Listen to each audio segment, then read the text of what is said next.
روز بابا زاده سمیزه کنن منو ممنون جمله کامنت فراموش بریم سراغ ویدیومون که لیتس گو.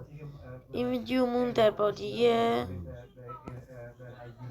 بازی اینه که میتونید این بازی رو اسمش نمیدونم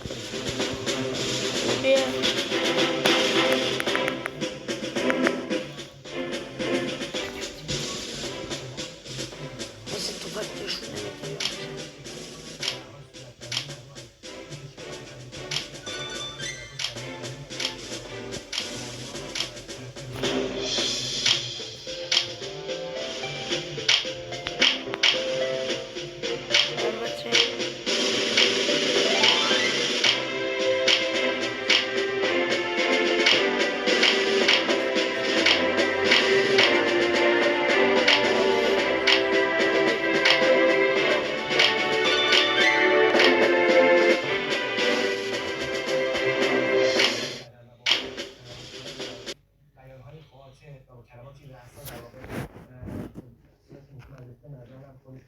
البته این بازی رو بازی کنیم به کانال من سر بزنید که خدا نگهدار.